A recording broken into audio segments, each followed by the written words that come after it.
Oh, girl. Oh, yeah. 나 왜 이러니 너만 떠오르고 힘든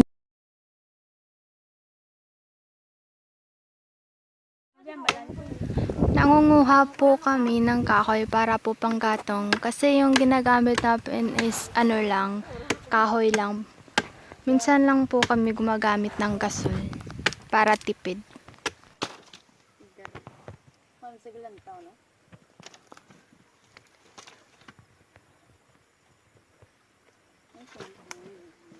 Sa kahoy? Gerbeline. Nice.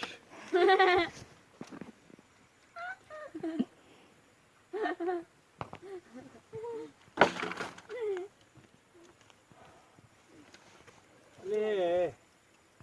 Oh. Oh.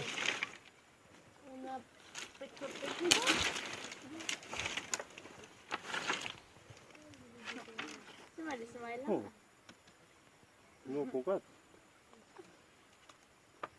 그만해. Po kami naming corn farm. So, ito yung ano ko. Kasi wala akong cup. Ito na lang yung ginamit ko, damit ko. Kasi mainit dito. So, ngayon po guys, nag-harvest po kami ng aming corn farm. First time po niya nag-harvest. First experience niya. Kaya sobrang hina mag-harvest.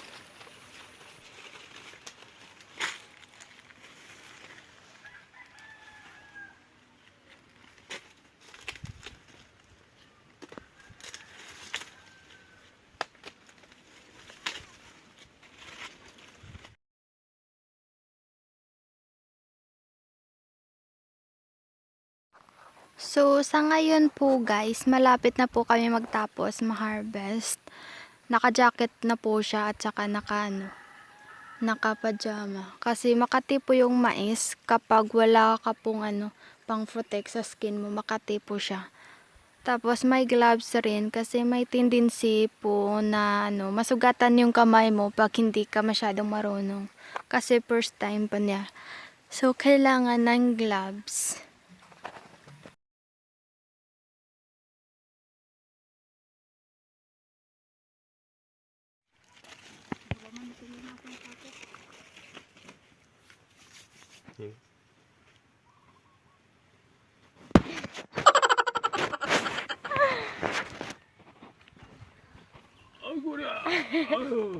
Ay, kasakit sa likod ni Lolo. Signs of aging.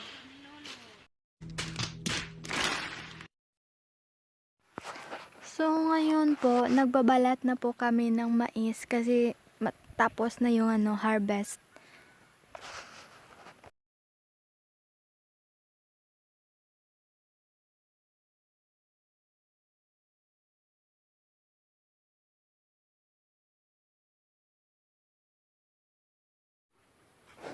Ganito po yun ang pagbalat ng mais. Yellow corn po to. Yellow at saka white po yung farm namin. Pero mas marami po yung white. Maliit lang yung yung yellow corn namin.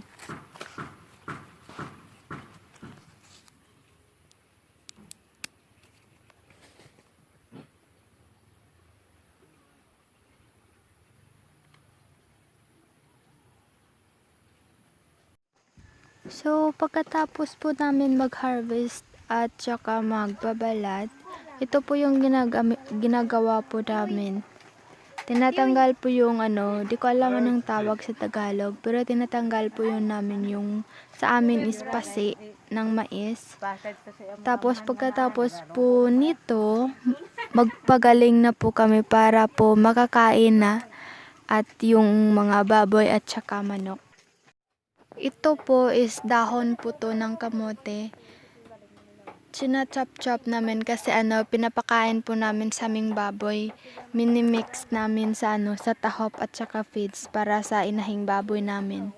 Kasi sobrang mahal ng pagkain ng baboy ngayon at saka sobra pong mura ng baboy ngayon.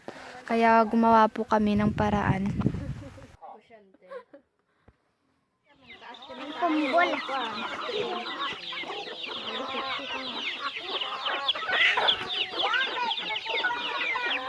Yeah? Yeah? Mm.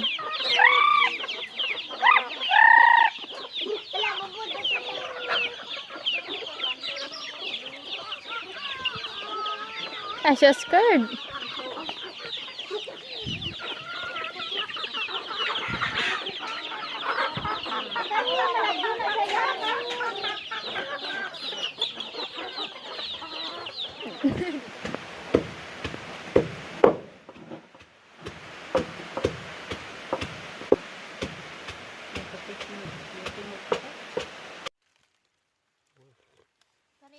Why butang tanan?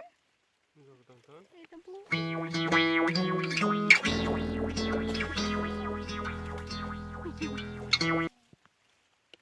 Murag mga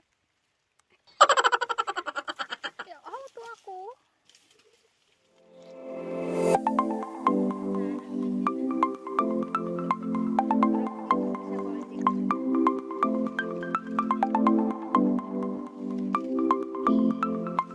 Tawag kong bumili.